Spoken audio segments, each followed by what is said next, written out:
Good evening, welcome to Policy Exchange. My name is Dean Godson. I have the privilege of being your host to welcome Honourable Michael Pompeo, only man to have ever held jobs both of Secretary of State and Director of the CIA, stellar career in Congress, #1 in his class at US Military Academy at West Point, been a great friend to us through the years, and that's why it's always a pleasure. It's great to be back. Thank you. Thank you for having me back. Yes, sir. Real honour.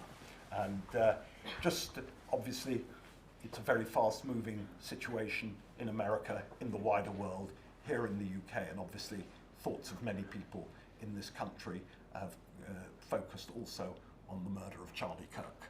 The issues around free speech booming away across the Anglosphere. Just interested, you'll have seen, of course, that the President-elect of the Oxford Union celebrated his death, not the only one, but or at least appeared to mock it. And I'd just be interested in your thoughts, one, on this whole free speech debate, this aspect of it, offensive speech, and also more broadly, how a US administration should respond to this kind of coarsening of our national life. Yeah. Well, first of all, thanks for having me back. Look, I knew Charlie a little bit. I spoke at Turning Point USA events a couple of times, if I recall correctly.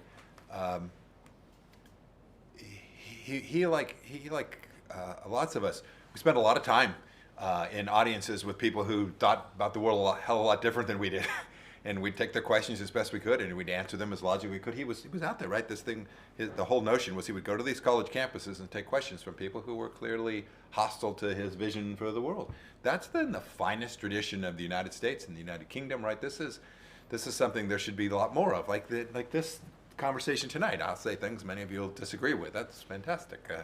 You're wrong, I'm right, so it's all good. And so it's quite lovely. But what you have seen is you have seen some really dark responses to this. The assassination of someone who was intelligent and prepared to confront in the world of ideas with violence is something that is just as abhorrent as you can imagine for anyone, whether it's this chap from Oxford or wherever. It's morally repugnant to see that kind of response. We've had others assassinated, right? We've had other political violence in the United States. We've had some Democratic folks from Minnesota who were violently attacked. It's just wrong wherever one finds it. I don't know what Oxford University's response has been. The gentleman is entitled to his own views, but Oxford ought not to be part of that, right? It, as an institution, ought to behave in a way that is fundamentally different from that.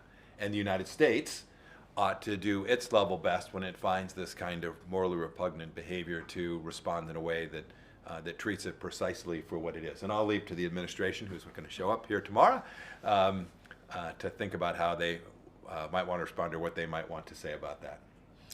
And just in terms, also, we've had people calling again chants of death to the IDF, including one of the person who led that chant recently at Glastonbury, again appearing to celebrate the death of Charlie Kirk, the person who did it. I don't understand it, I must say.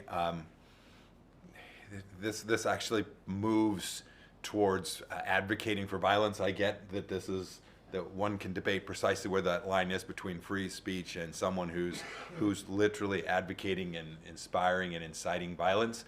I'll leave that to your wonderful law enforcement people, but make no mistake about it. When you get to a place where you are chanting death to the Israeli Defense Forces who are defending themselves against a group of terrorists, and indeed terrorist organizations that reside here, right? Designated terrorist organizations that reside here in the United Kingdom and the United States and are playing out with resources and finances financing this kind of speech, that seems like a place government ought to intervene and restore common rule of law and decency.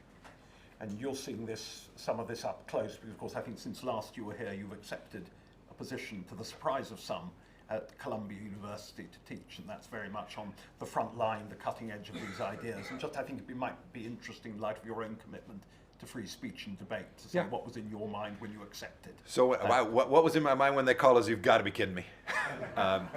But on further reflection, I decided I would go there and take on a role. I spend time up there talking to the students. I've done that a few times now. I'll be up there again in a couple of weeks in the fall for the fall semester. You know, so far the discussion has been civil and decent. I have tried to respond in the same way. It has truly been an exchange of ideas. I thought it was important that I've said all along at America's elite universities, we needed more conservative voices. And so when I was asked to lend mine, it was very difficult for me to say no. And by the way, so long as there's enough security, I'm happy to continue to go up there. But I wanted to be that voice and to engage in civil discourse with those who have a different view. And the faculties actually treated me respectfully. The students with whom I've engaged have done the same. I hope that continues, and I will do the same in return. And I will duke it out with them intellectually every day and attempt to both persuade and convince them that my judgment about the nation and its policies is the right one. And I'm sure they'll do the same to try and convince me. And it was said by somebody. You should let me know if they ever succeed at that, because that means there's been a moment and medical treatment is needed.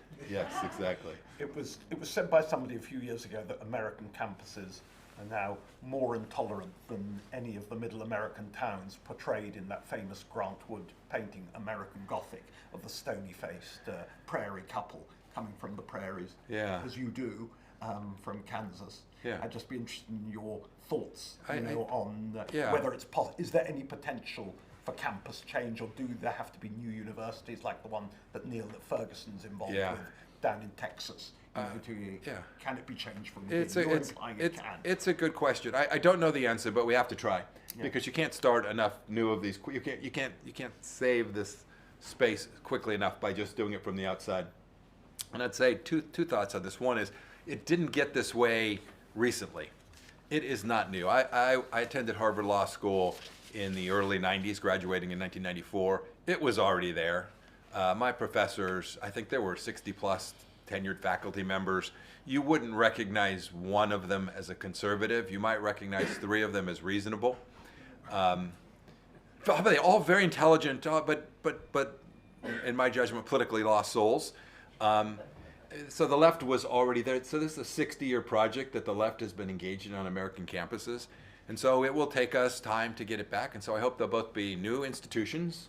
I hope these universities will come to see that they have become intellectually intolerant places, and they will open up that discourse. I'm not asking for them to become conservative. I'm just asking them to become places where students can actually go engage and learn and hear a variety and a range of political views and economic views in a way that the academy in America has lost. And I hope we can get there. And I'll do my little tiny part trying to be a voice for those ideas. And when you look at the UK now, and you've seen obviously the arrest of an Irish citizen at Heathrow, Graham Linehan, just interested in your thoughts of how the UK is changing from the country you originally knew when you were a military officer. Oh goodness, yeah, I remember training with the soldiers I was in M1 tank and they were all in Challengers 40 years ago, I guess now, 35 years ago.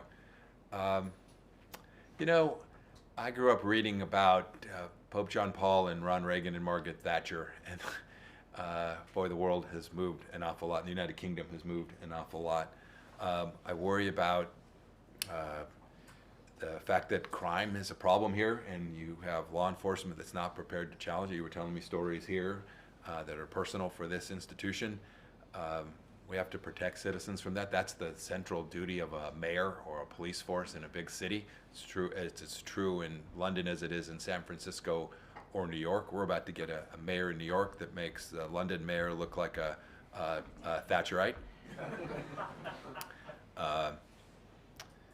Yeah, no, it's moved, and the perception of the United Kingdom and America has moved too, and I'm deeply concerned about that. It is an imperative that Britain regain its confidence, that the United Kingdom regain its confidence, and its economic vigor. That matters an awful lot to me and to my family and to America, and I am praying that you all find a way to get it back. And it's one of the reasons I wanted to be here, was to cheer you all on. And can I just ask one thing? Because this actually reflects an interesting thing.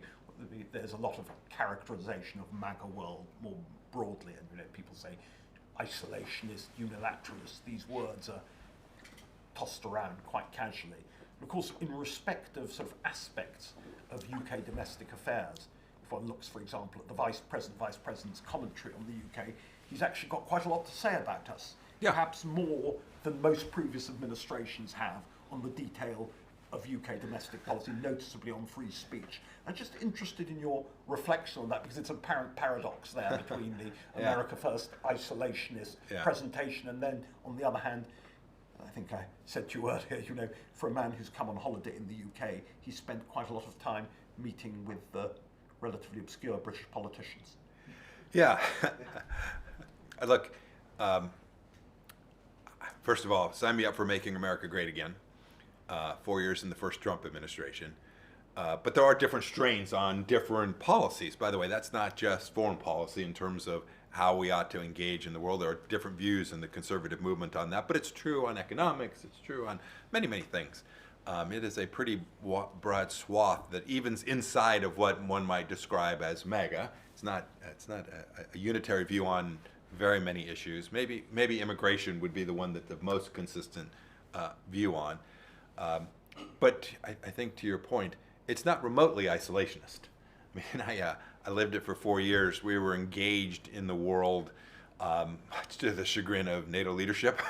We were very engaged. We were very, very clear about what our expectations were. But that's another good example that you talked about, vice presidents, encouraging the United Kingdom on certain fronts. The president does the same all across the world. He is very clear, these things matter. He's going to stay engaged, but he is also going to ask others to do more. So it is a different strain than the one that President Reagan had, but isolationist doesn't begin to explain President Trump's and his policies. And I think any of our adversaries who think that that is the model that the United States will adopt in the second Trump administration will find out precisely what the Ayatollah did, right? Which is this is not an isolationist president of the United States, nor an isolationist administration. A final thing just now on the arrest of Graham Linehan, or detention of Graham Linehan, is the implications of UK online content legislation for US citizens, because Linehan obviously was in trouble for something he said on a US platform. And I'm just interested in your reflections of implications of our approach now on US citizens. Yeah, look, the communications are no longer, there's no sovereign in many of these places, right? The thing that gets posted on X while I'm on an airplane in Seoul shows up in Zimbabwe, right?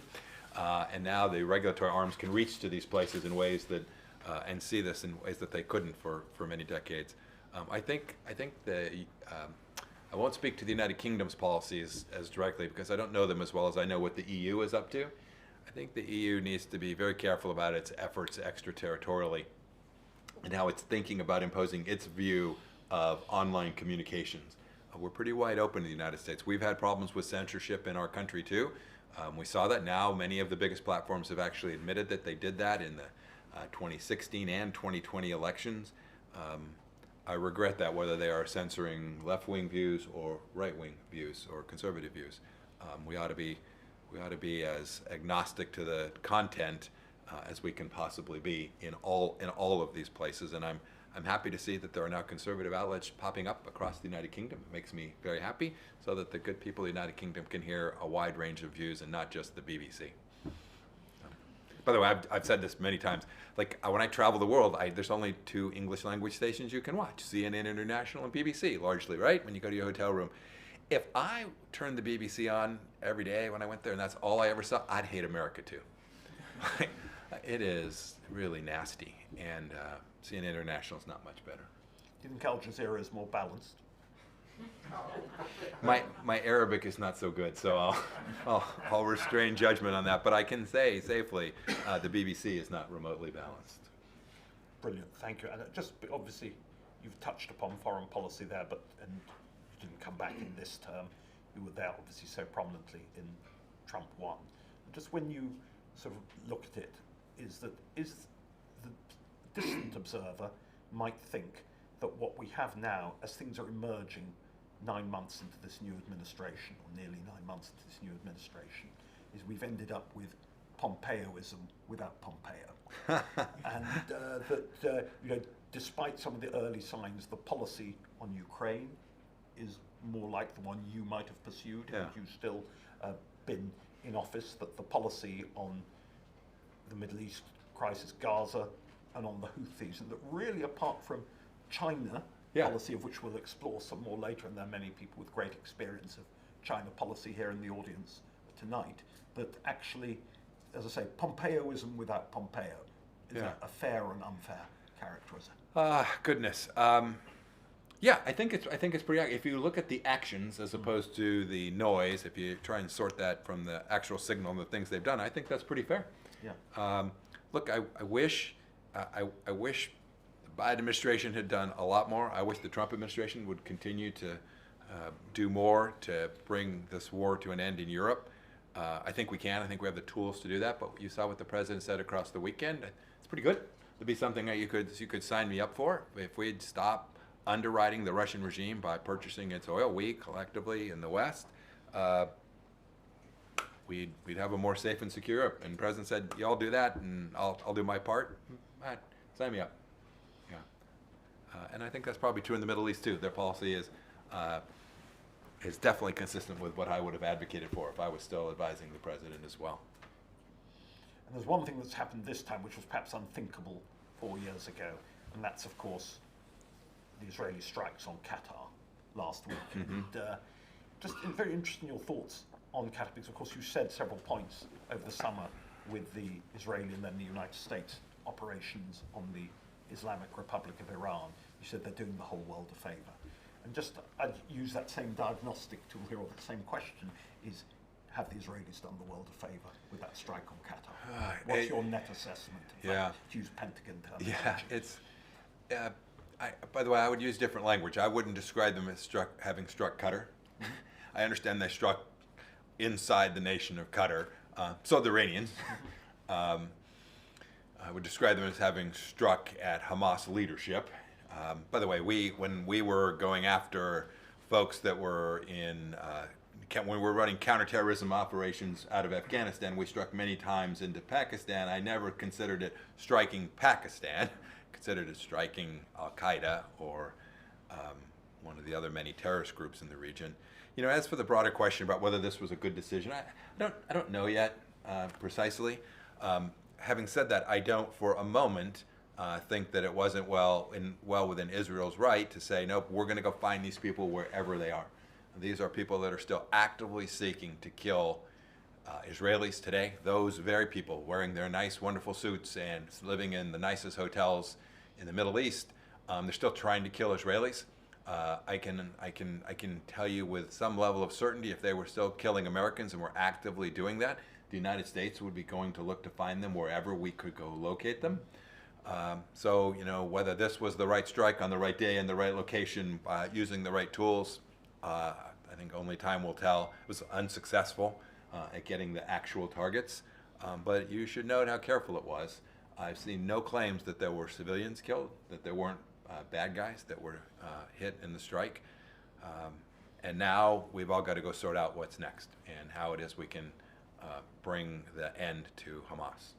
We, collectively, all of us. And I wish the United Kingdom was more actively engaged in that effort as well and could so clearly identify who the bad guys are and not from time to time use language that suggests there's some confusion about this. How's that for good diplomacy? That's pretty good. Yeah, that's pretty good. Suggests a return to the colours, maybe in the offing. But just on that, on the UK and the UK's approach, because of course, while there is symmetry, clear differences, important differences, very important differences, but there's some kind of sense now of a broad line of overlap on the Ukraine question, one way or another. That where divergence seems to be at its sharpest is on this present Hamas-Israel dispute. And of course, yesterday you'll have seen the announcement of Israeli officers being banned from the Royal College of Defence Studies, just as one example, a very prestigious British institution. I'd be grateful for your reflections on that and what you might have done on that had you still been in federal service now. Oh, good. You mean on that decision? Yes. I would likely have made a phone call to one of my counterparts suggesting that wasn't particularly wise. I don't know beyond that. What it belies for me, Dean, is I'm a pretty simple guy. You talk about I'm from Kansas. And I mean this, like, we know who the white hat and the black hat is here. And that's the mistake. People, if you can't get back to first principles on this, if you can't get back to, we know who the good guys are and the bad guys, and we can decide about rules of war and all engagement, that's all fine and debatable. But in the end, you can't mistake who the good guys and the bad guys are, and you shouldn't be out seeking to punish the good guys. And the good guys here undoubtedly are the folks who are trying to protect their own citizens from a terrorist organization being run in Tehran. And I think too many governments they've lost the thread on this. The United Kingdom has figured out who the bad guys are in Europe. The bad guys sit in Moscow, right? And you should know they're being underwritten by the bad guys sitting in Beijing.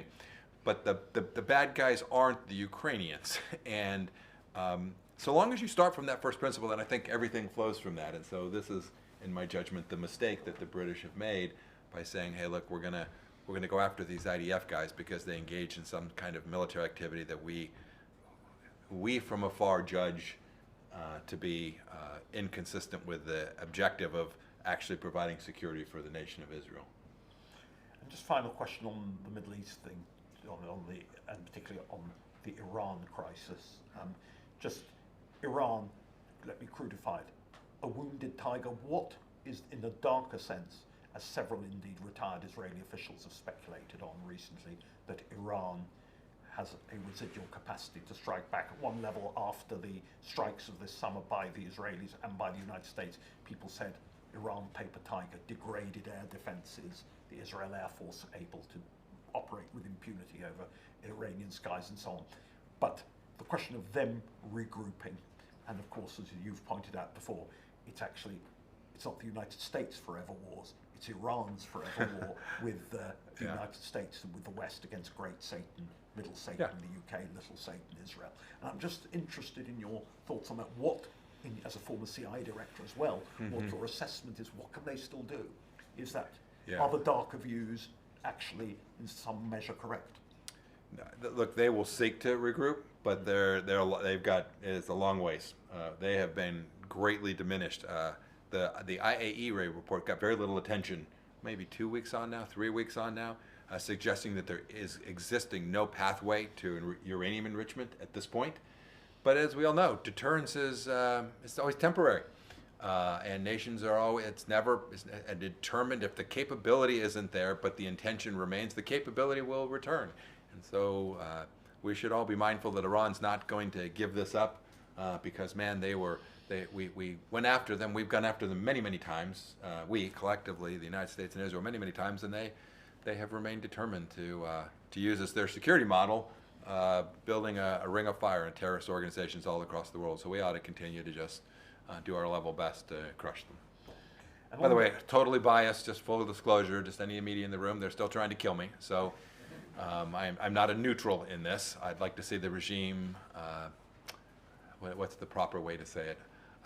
I would prefer a regime that was fundamentally different than the current regime, and I wish the West would do all that it could to deliver that for me, for my family, but way bigger than that, right? This is not a selfish undertaking. This is really for that little 6-year-old Iranian girl and her parents and her grandparents who are suffering far more than any of the rest of us under this theocracy in Iran, and we ought to do our level best to bring them into modernity, like the Kingdom of Saudi Arabia is working to put itself into modernity as well. Thank you. And just on the area where, as I said, we've talked about the areas where there is Pompeoism in the current administration, where it is, and that's on China. And just your understanding, you were always very big as Secretary of State on talking not about personalities, but systemic differences. The centrality of the CCP, obviously, and that it's not, in fact, completely a post-ideological force, very much the opposite, in fact, as you and your expert advisors were always urging us. I'd just be interested, is the diplomacy now in this Trump too personal, and particularly with the commerce treasury focus of the sort of personalities, that they think that their personalities can transcend the systemic difference. I'd be grateful for your reflections on that. Yeah. My experience suggests that when you depend on personalities to deliver the outcome, you will almost always find yourself wanting, because that is a mistaken perception, because it's not about Xi Jinping, or it's not about Li Feng, the folks that Secretary Besson is meeting with. The system itself is driving towards this intent for global hegemony and the destruction of the West. And so, yes, we should depersonalize these things, and we should understand that their value set at its very core is fundamentally different than ours. And that ought to be the basis for how we think about whatever engagement that we have. You do have personal relationships, that is, you are sitting in the room with another human being, but we should never mistake those interactions for the solution. You're not going to make enough friends with the Chinese leadership to get them to change their way, is another simple, crude way to articulate that. Just final thing, because I know there'll be so many questions from the audience, and you've reflected on it partly earlier, but just for a UK audience, as we stand 9 months into this Trump 2 administration, just the different strains in MAGA land. What's the anatomy? What's the DNA of it? Different emphases. An ultra-libertarian, isolationist selection.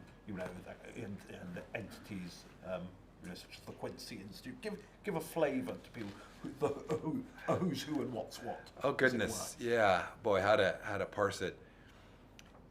So on the economic front, the president is working very hard to just deregulate and allow the animal spirits to flourish. There are people in MAGA that would have a different view, that would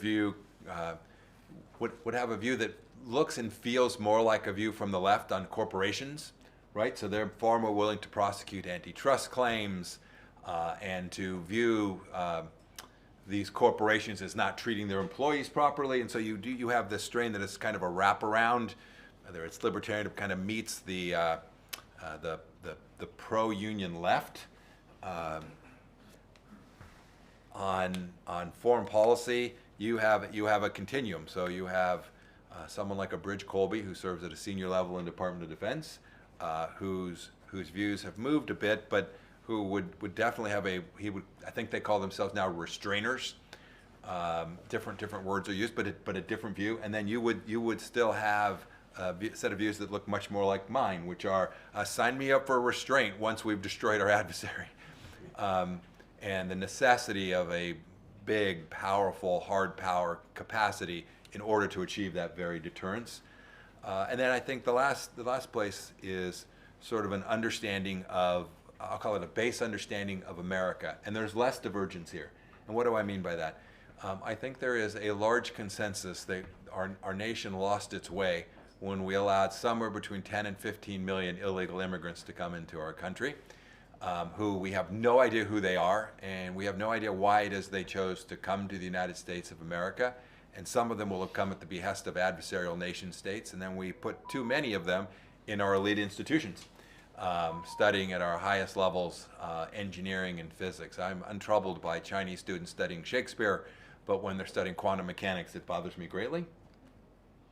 And I think there's actually less divergence. I think there's real consensus inside the full breadth of the conservative movement, the Republican Party, MAGA world, about the fact that we ought to go restore an immigration policy that looks like one based on lawful migration, where we choose the nature of those who are permitted to come benefit from having blue passports and being American, as opposed to allowing others to choose who those recipients are of the benefit of living in the United States. Brilliant, thank you.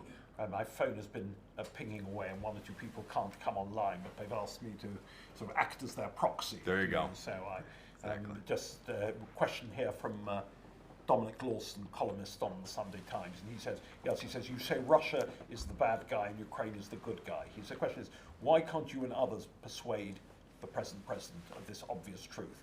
After all, he still says that Ukraine started the present war.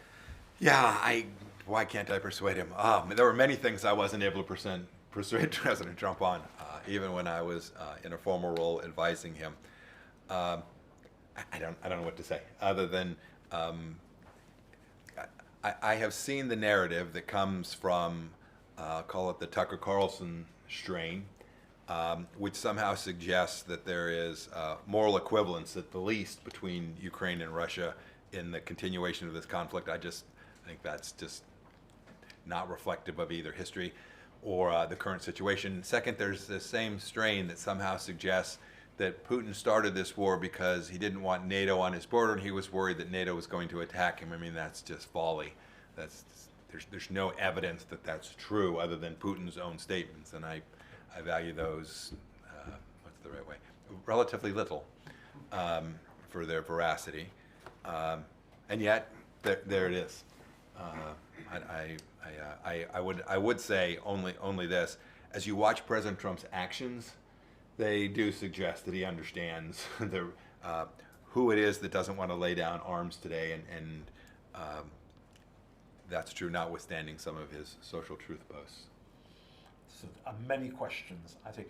Gentleman towards the back, please, Or Truth there Social, rather, in the aisle, holding his hand up still. Just to say your name and organisation, please, when the microphone providentially arrives. Hi, Tobias Elder, former foreign minister. Really good to see you here in Very the nice UK. to see you, too. Sir, soft power is something that we used to do well, and America too.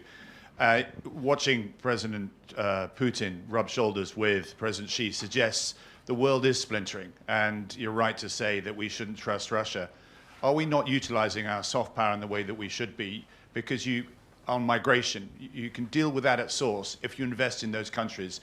You can deal with extremism if you work with those countries. You can tackle the next COVID if you deal with those countries. You can't do that with more tanks, ships, and planes. But both sides of the Atlantic have cut their soft power budgets.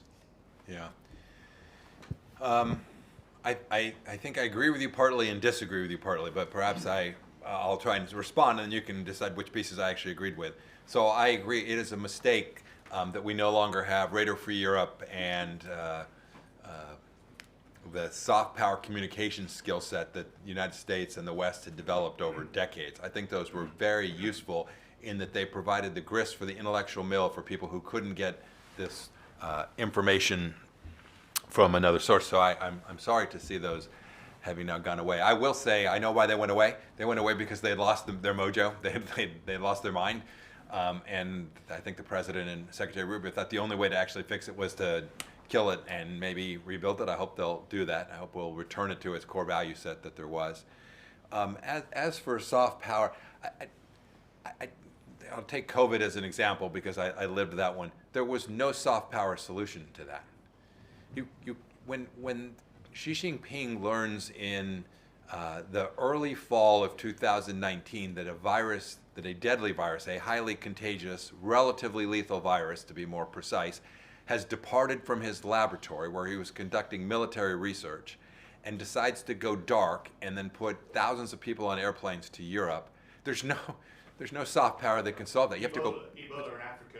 Yeah. The next one, you don't know where it's going to start. It was an example, though, that Yeah. leading into these countries, helping them. Yeah. And the Marshall Plan is probably the best example of Yeah, soft power. And fair we've enough. lost sight of that. I would agree with that. There are soft power tools that we can use that can save us lots of lives, lots of money, and provide security at levels that if we don't do that well, will end up causing us to have to do even more hard work and more loss of lives, whether they're young British kids or young American kids. I fundamentally agree with that. I would continue to have supported much of the work we've done on some of the medical stuff, the stuff that we were doing alongside delivery of vaccines and the like across the world. That redounds to the benefit of the United States and its citizens. But man, some of it had just become so lefty. So it's a hot mess to think about some of the things we were doing around the world. Those tools that were ostensibly soft power weren't actually creating much value for the American people. Gentleman there in the second row, just to the front. Yeah. Name and organisation, Yeah. please. Michael Hinsey, Lord Hinsey. Just again, thank you very much for your thoughtful vision of the world. One of the things which I really do want to explore, the fundamental question is, are we in a more dangerous place than we have been through my generation? I'm 70 years old. It feels more dangerous to me than ever. And I mean, just for example, I was just reading the latest CCP position paper. under the Global Governance Initiative. I mean, there are loads of initiatives. You can read them all, and they're all very, very much there, where they talk about very clearly that the lack of discussion, the lack of freedom of speech, is why the American dream is dead. And more important, and they do keep saying that in that position paper, and I do urge you to read it. They say the American dream is dead, and there's no such thing as free speech or the ability to progress. So, I mean, I'm just wondering, are we in a more dangerous place?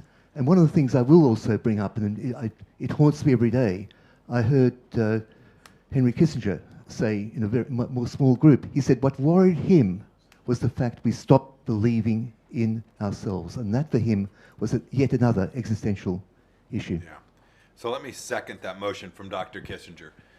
I've said this repeatedly. The most dangerous thing is when we lose confidence that we're right and they're wrong.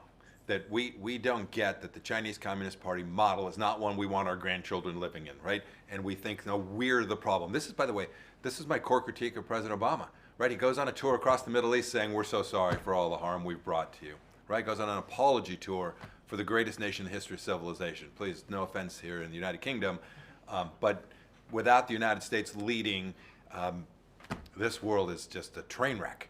And so we do have to have confidence, and I'm worried about that. You should know that the central message that emanates across TikTok from the Chinese Communist Party is precisely what you described. It is America bad, China good, right? It is that America is decadent, it is indecent, it is decaying, it is collapsing. You pick the descriptor. This is what they are using their social media tools all across the globe to send to our children in a way that's never happened before. It's never been the case in the United States of America that an adversary could speak directly to our children and grandchildren without parents disintermediating that information. I worry about that just the same way Dr. Kissinger did, because we will lose confidence in our central institutions. Second thought, it's not just a Chinese problem. We've had American leaders that have destroyed some of our most important institutions, leading the United States people to distrust those institutions that have been the bedrock and the pillars of our republic for now 250 years. We need to make sure that we're always going to have bad leaders. Let's sign me up for that. I got it. Some of you will think that's me. But those institutions actually matter because they're the bulwark against precisely what you described. So I do worry about that. But so are those institutions? So just, Yeah. The last can't thought. hear you. Let me try one more thought, just to get to your central question, which is, are we in a more dangerous place than we've ever been? I don't know the answer to that. It is a precarious time. I actually, as I stare at the global landscape, I think we're in for a very, very challenging 2 decades.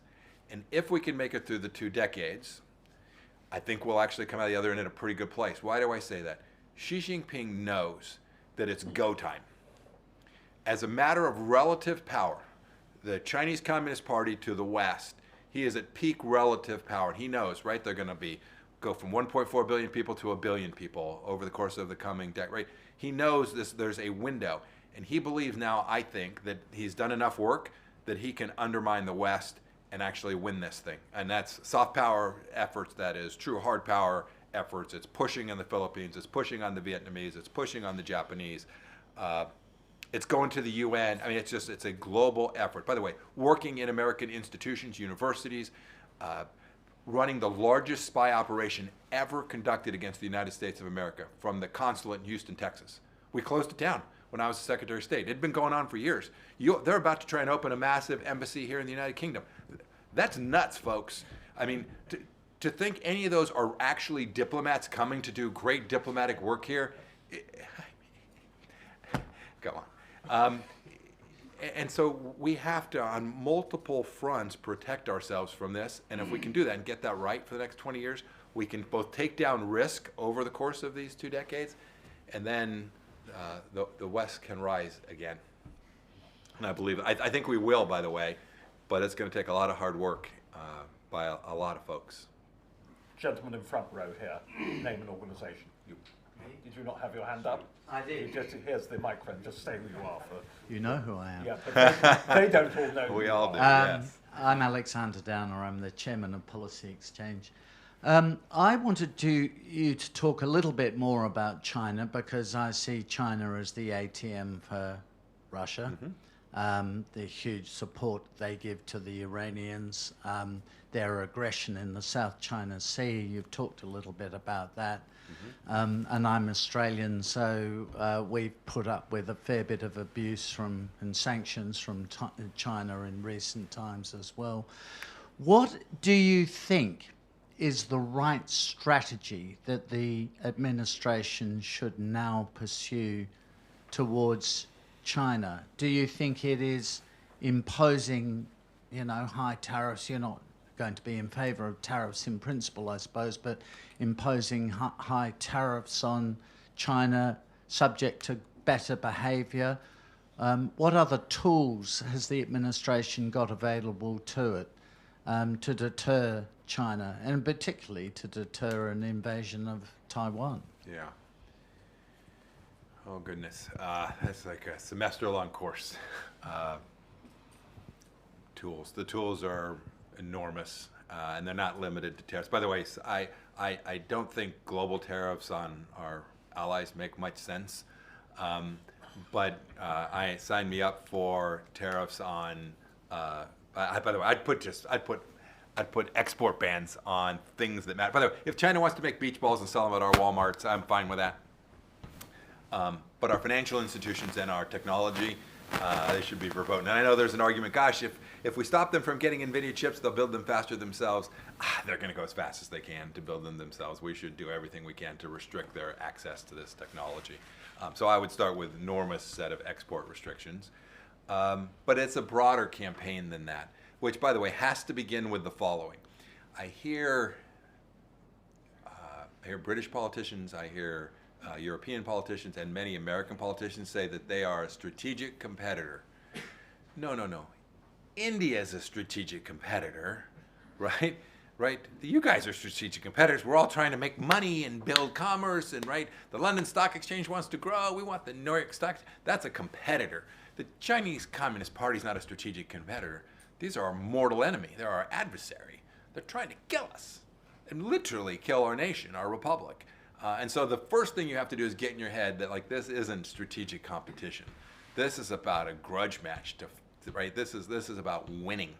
And if you can't grasp that, you can't get the policy set right, in my view. So I talked about technology transfer. The second thing we should do is make sure we protect inside the gates. I talked about this a little bit. This is my biggest worry. It's not Taiwan. It's that the Chinese Communist Party is operating freely inside the United States against our children. That's bad. Although I could spend hours talking about that. Next, you have to build up a set of coalitions. And this is an economic warfare that the Chinese Communist Party is engaged in, primarily. Some of it's military in the South China Sea, but it is mostly economic warfare that they're engaged in. Even if you throw Russia on their side, they still make up less than a third of global GDP. Depends how you count the dollar and all that. But call it 2/3, 1/3 are on our team. We should make sure that 2/3 is all working together. Europe, United Kingdom, India, Japan, Singapore, Australia. We should grab those big global economies and make sure that we are working in sync alongside of each other and putting real pressure on the Chinese economy to diminish their capacity to engage in either hard power and convince the Chinese people that they ought to have a different set of leaders as well. That if they don't change their views on communism, I'm a bit agnostic on that. If they want to operate under a communist system, they just can't try to foist that on the rest of the world. And we can shape that. Gosh, the list of things one can do is enormous, but it begins with a deep understanding of who you are as a nation. It begins with your understanding of them as an adversary, and then you develop a set of policies around that. And then lastly, the hard power things do matter. We need more advanced technologies, more capable militaries, expeditionary capabilities. I know you all are about to hand Mauritius a facility in the Indian Ocean. That's a bad idea. Say a bit more about that. Well, why it's a bad idea. when I think about that, I think about the fact that we lost Bagram Air Base in Afghanistan, and I know the history there. Bagram was important in the counterterrorism fight, but it was also just put it on a map and then stare at what's around it, and it really mattered in terms of America's capacity to project power across the world. To lose Diego Garcia and the capacity to do that freely is bad. to give it, to hand control of that space to the Chinese Communist Party compounds the error. So if it was going to become Switzerland, that's bad. But it's really bad when it becomes controlled by a country that is clearly in cahoots with your adversary. And so that's a mistake from the capacity for the West to deter our adversaries, both Russia and China. And so we oughtn't do that. And I hope the Trump administration will discourage the United Kingdom from proceeding down that path, and that your prime minister will see that it's not good for the people of the United Kingdom as well. Maybe that's hope over realism, but I'm going to keep hoping. Yeah. I see a lot of questions. You happy to take them in Absolutely. braces of questions? Just Yes. trying to get a I will, flavour but if I do of two, the more room. than I two, may- my mind will. I I'm may 60 years I old may now. I may disappoint people, but it's partly because I'm blinded by the glare. There's a gentleman there on the outside row. Yeah, there, yeah, and behind you, I think, as well. 2 questions. Thank you very much. My name is James Mahone, founder of the Horizon Centre for Public Innovation. It's great to see you, Secretary Pompeo. Thank you for being here. Just picking up on this issue. So you've talked previously about the importance of the UK and US alliance in challenging global issues. So in today's era, with the rise of global geopolitical competition with China and maybe Russia, what area do you think is most critical that the UK and US can collaborate on in order to shape the future of global security and economic order? And do you feel that private sector partnerships can be included in this strategic vision? Thank you very much. Gentleman behind you, did you have a question? Did I see? Lady there towards the front. Just, yeah, name and organisation, please. Thank you. Hi, Kelly Van Nelson from Serco. I'm the Managing Director for Armed Forces Recruiting in partnership with the MOD. I'm curious, just given the threats on national security and ongoing geopolitical uncertainty, looking to find your tips and best practices that we can garner from the US around driving better positivity for propensity to serve, including what you might say within academic institutions and the youths of today and the workforce of tomorrow. Yeah, Thank you. That's a great question. So let me take them in sequence. My experience was that the United Kingdom is far more important as an ally to the United States than the people of the United Kingdom give themselves credit for. So let me start there. So my first statement would be bold and confident in your nation's capacity to shape global things as well. I get it. You're smaller than the United States. I get that your military is smaller than the United States. Your economy is smaller than that of the United States. You all were a critical partner. When I was a CI director, you were critical partners. Your GCHQ is world class.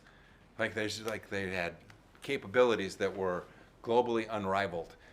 And so, yes, I think there's lots of places that the United Kingdom can be an important partner for the United States that far exceed its size relative to my country. Second, many of those things that you can do actually emanate from the private sector. In the same way that most of the best stuff that happens in American national security doesn't happen inside our Department of Defense, right?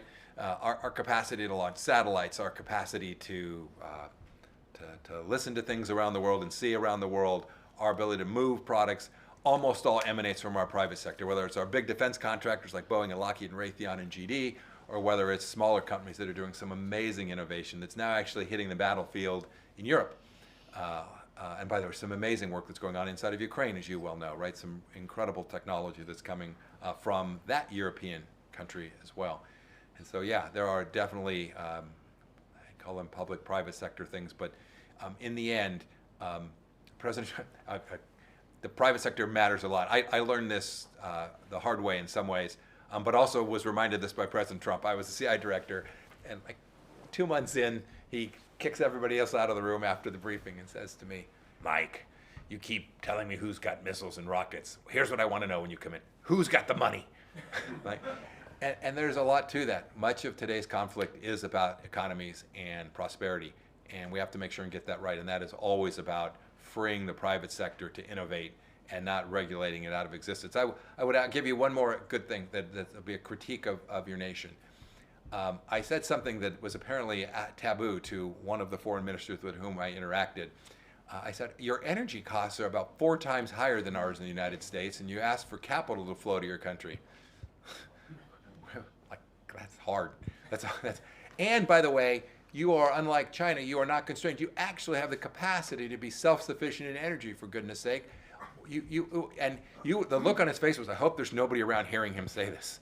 I mean, it was almost like talking about NHS. It's like, no, you can't go there.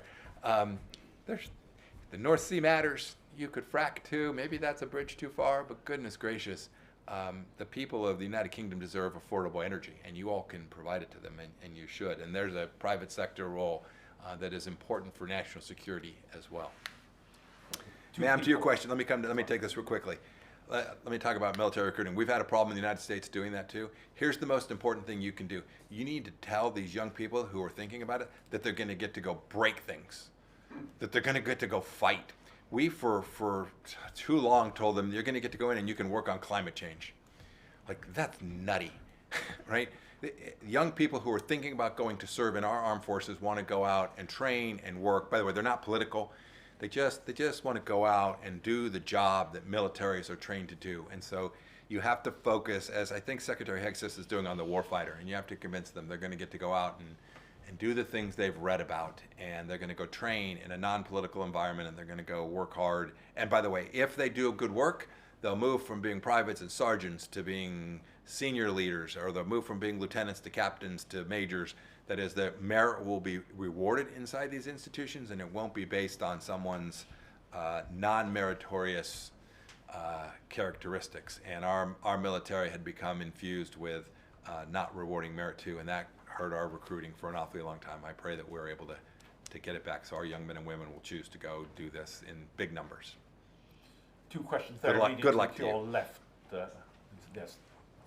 Thank you. Just say who you are, please. Thank you. Michael Howard, House of Lords. Mr. Secretary, I was a bit surprised by your apparent support for the President's statement last weekend when he seemed to make the cessation of European oil purchases a precondition of his taking action against Putin. The countries in Europe which buy most Russian oil are Hungary and Slovakia, which are more amenable to influence from President Trump than they are from the European Union. And I see little evidence that he's attempting to exert any leverage on them. Wasn't the President's statement, in fact, a cop-out and an excuse for his obvious reluctance to take action against Putin? And next, gentleman there, next. Dr. Darius Furmunavičius, the Honorary Consul of Lithuania. Thank you very much, Secretary, for the policy of non-recognition and for incorporation of Crimea into Russia. Why the Ukrainians could not be given everything they require to expel the Russians, given all the frozen Russian assets and all the crippling sanctions put on the Russians, that they would get zero income from oil? Those are, in some ways, those are the same question. A plausible interpretation, I suppose, would be this was a cop-out because he believes Europe will not do that. Shame on Europe if they won't do it. Shame on you. Europe, go do it. So I got it, Slovakia, I got it, Hungary. I'll bet if you get everybody else, the president will do what he said he'd do.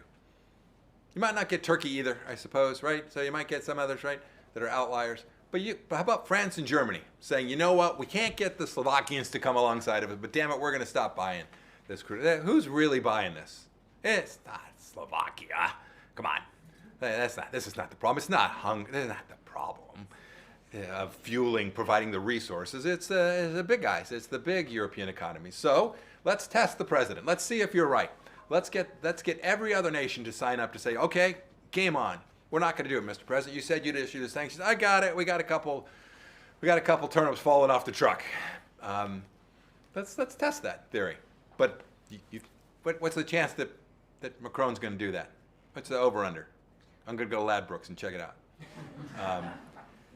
So let's go test the hypothesis. Let's get those nations that are prepared to do that to say, Mr. President, we couldn't get everybody, but we got 20. And by the way, 97% of the crude oil being purchased, I don't know, I may have that number wrong, 90% at least. We got him. Let's go test it. See if he would. Let's put it to him. Let's toss the ball back over the net and see what President Trump says. I think I actually know what he'll say. I think he'll do it. I think he'll put the sanctions in place. I hope I'm right about that. I would certainly advocate for him to do that if he only got 90%. But I'll say one last thing. I don't understand why the Europeans need a threat like this or a leverage like this. Why are they still buying this? Forget that the Slovakians won't. Why would they? It's fundamentally unserious, in my view. If you're actually trying to put pressure on Vladimir Putin, if you really believe that the war should end, you're not prepared to do what's necessary. You're prepared to do as little as you can and hope the Americans will come solve your problem.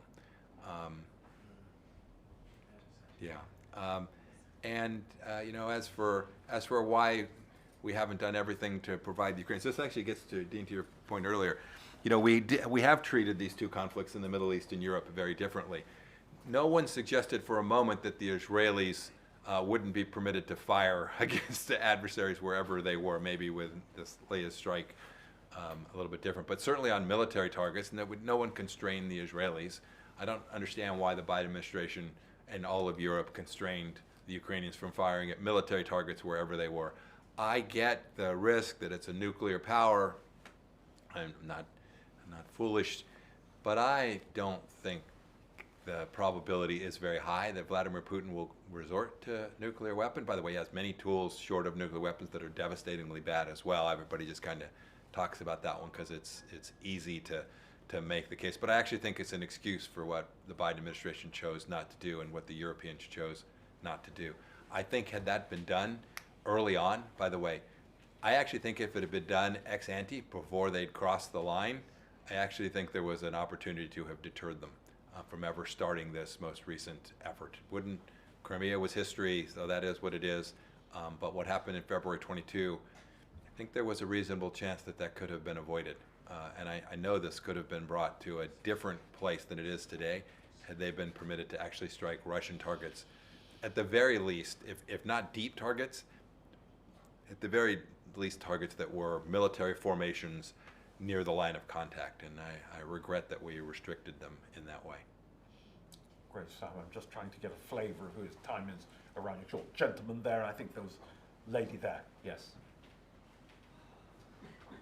Thank you. My name's Matthew Trimming. I've got a background in private equity and tech, but it's not a question about that.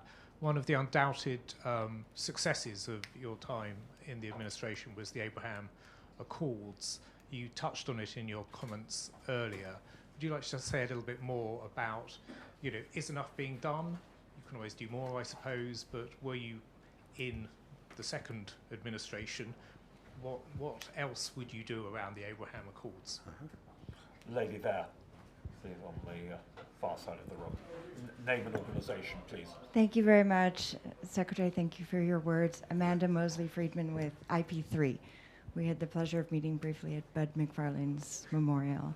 And my question ties back to the beginning with Charlie Kirk and China. And we speak about the Hearts and Minds campaign of China, which deeply concerns, I think, many of us here. How powerful do you think the movement that Charlie Kirk's death has unleashed, magnifying exponentially the movement that he started? How powerful do you think that will be in countering the divisive hearts and mind tactics of the Chinese? Oh goodness! All right. Well, let me take the first one. So it's the case that while this conflict is taking place, the chance of another nation joining something like the Abraham Accords is very, very low. It's just too domestically difficult for a Gulf Arab state while the conflict is going on to deal with that. Having said that, I believe that the trajectory will be restored. I actually think that in the end, the Gulf Arab states understand that the threat isn't Israel, it's Iran. And that if you said what's at the core of the Abraham Accords, it was a public recognition that the problem child isn't the Jewish nation, but rather this crazy theocrat down in Iran. And that hasn't changed. And so I have to be a little bit careful here. This is, I guess, something Dean said earlier. When the Israelis took these actions, there were times that these Arab nations put out statements saying, hey, you got to be careful and whatever. They were dancing, right? To the extent that Iran was diminished, the Gulf Arab states understood that the risk to their own people was equally diminished. And so there's a little political dance, a little public dance that takes place, but make no mistake about it, they understand that the risk flows not from Israel, but from Iran. And so they are, and so that leads to things like the Abraham Accords still being something I think is very real. Last thought on this, we were also working very hard in the last 8-10 months. We were in COVID land, so it was difficult. But we were trying to convince the largest Islamic nations in the world to join the Abraham Accords, and people forget that's actually not in the Middle East. That's in Indonesia and Malaysia, right? It's in Asia. And we were working very hard to convince the Asian nations that are large Muslim populations to also recognize Israel's right to exist. And we were very close, but didn't get there. And I hope that effort will be invigorated as well, because this will create this would be good for the world if we could get to that place. I'll leave it there. To your question, it's hard to know in the immediate aftermath of events like these things. It is the case in today's times that often things that seem really, they cover the headlines, and then 48 hours later or 20 days later, they're kind of behind you, right? And it's on to the next thing that everybody has on their mind. I don't think that will be this. I actually think this will have a durational impact, because it has for a significant piece of a young generation of Americans who had come to know Turning Point USA and Charlie Kirk. This for them is a watershed moment, right? Political violence of this nature is something that they hadn't seen as personally as they see and feel this, as they perceive this. And so I think this is something that will have a lasting impact on, at the very least, I think more broadly, but at the very least, that group of people who feel this most directly, who were involved in this, or had read this, or had listened to his podcast, or had been to one of his events. They will see this as someone who was like them, and so this will be material, and it's something I think they'll hold in their head for a good long piece of their lives. Yeah. Brilliant. Any last question? Time running short. I see a lady there in the middle, and then there's a gentleman there on the far side. Just apologies for any disappointments. Thank you very much. Lizzie Weingart from Gatehouse Advisory Partners. Secretary Pompeo, I'm curious, I know we're speaking about 9 months into Trump's second administration, but the U.S. political cycle is always moving. So where do you see yourself going in the next 2 to 4 years in terms of your career and your place within the party itself? Got it. I told them, I said, I'll answer almost every question. So, okay. Let's see if I can get Gentlemen there. I'll take it on. Thank you for your comments. John Romeo from Oliver Wyman. In the last decade, institutions have increasingly been criticized for not keeping up with the global governance. As we move to this new world order, I'd love to hear your thoughts on the role of institutions. Do we need the multilateral institutions? Even domestically, like the Fed? How important is Fed independence? Yeah, so let me take that one first, then I'll come to yours. If you had me in front of you 15 years ago, maybe even 10 years ago, I would have told you that the global international institutions matter and they are useful. I now have become, I think they've lost their mojo. They no longer, by the way, they're not even doing the mission set that they had described for themselves in their own charters. So if you ask me, Mike, when you go to the optometrist, right, they flip the lenses and they say better here or here. If you made me say, are we better off with the UN or out it, I'd say without it today. And I wouldn't have said that 10 or 15 years ago. It is so broken that I think you got to go tabula rasa and rethink what these all ought to look like. And I'd say the same thing for most of these international institutions. The World Health Organization is corrupt, it's broken. The IMF is a Chinese enterprise. I could prove each of these to you if you gave me enough time, so I'll just assert them for the moment. What I don't have yet is exactly in my head what the model should look like to replace them. We ought to have something. They may not be multilateral institutions as we have understood them in the post-World War II order. It may look different from that, but there ought to be something, some place for this to be. Maybe it's an expanded version of a G20 or something like that, ex-China. So leave the. I get it. You can't abandon one. You can't jump off the cliff until you got a place to land. But I actually think that we should just jump. and then we'll see what it's like at the bottom. I think we'll be okay, actually. So there's my my thinking. It's by the way, I say that with no joy. I wish it weren't so. I wish that the Secretary General of the United Nations could be trusted to actually care about peace. Think about this: who turned to the UN when the war broke out? Like, who turned to the UN when this thing happened in the Middle East? Like, nobody even thinks about them. They've become, at the best, irrelevant, and at worst, detrimental to actually delivering a peaceful model for the next 75 or 80 years. So there you go. There's my thoughts. I have no earthly idea what my political future looks like, other than things like tonight. I have every intention, and my family and I have committed to staying in the fight, to continue to try our best, as best as Mike Pompeo can possibly do, to explain why the things, having friends like the United Kingdom, of having friends in the West, why this model, this Western civilizational model, is the right solution for every human being. So I'll stay in the intellectual space. I'll keep making these arguments, and then, I don't know about U.S. domestic politics. It may well be that I peaked. And if that's what the Lord's got in store for me, that's okay too. But always welcome here. Thank you for a Thank you master very class. much.